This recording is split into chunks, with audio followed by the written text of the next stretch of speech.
Some reflections on the canonical is somewhat in the mode of Alan McFarlane with his reflections, though he's much older than I am, so maybe when I'm at his age, I'll think differently about it. Um, so I know this theme is much exhausted in certain quarters in the postmodern,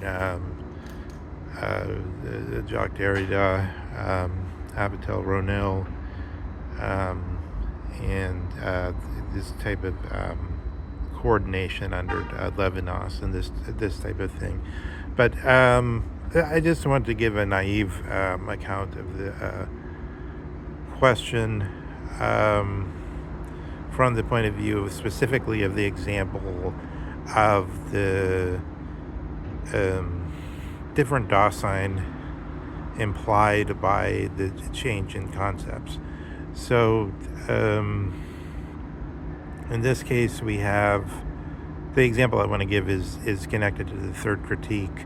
There's a kind of aesthetic canon which goes among some, and especially among some who are very politically active. I mean, the type of film archive canon which would put Luc Besson or Tarkovsky at the top, and there'd be all kinds of figures trickling down to Hitchcock or whatever. And then there's all kinds of things like, that the guy that did the Decalogue and the Colors trilogy and that kind of, garbage. But in any case, there's something that some people are comprehensive of and cognizant of, which guide them in their actions from the point of view of an aesthetic canon which acts as a reality. And then there's some people today that have that and some people who don't. So, and a lot of people don't know about it. So I think of the following anecdote. A man, actually, it's something I saw in a YouTube video of a gardener in London who was, I don't know if he's from Japan, but he was a Japanese guy doing bonsai, specializing in bonsais. And he said that a lady came in to the store one time. He didn't really specify the details. I'm not totally. I know there would be the stereotype would be that this lady was sort of somebody who couldn't cook her own food and had lived in sort of with servants all her life, basically. 7 or 15 people on those visas with the, whatever they're called, the AH1 or whatever they're called. And therefore didn't get it.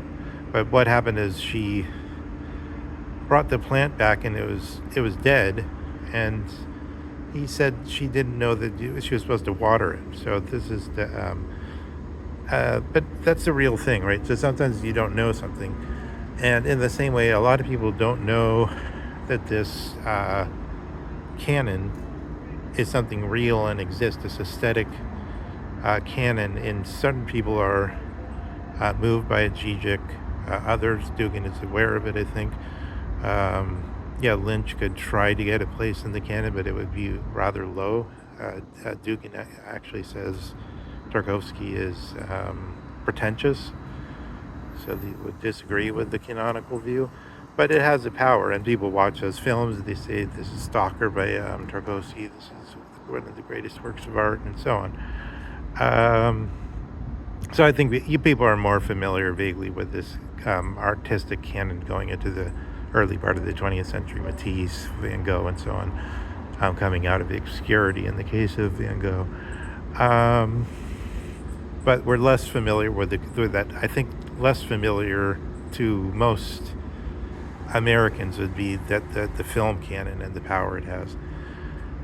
So that's a question of, that could be put in a question of how these canons are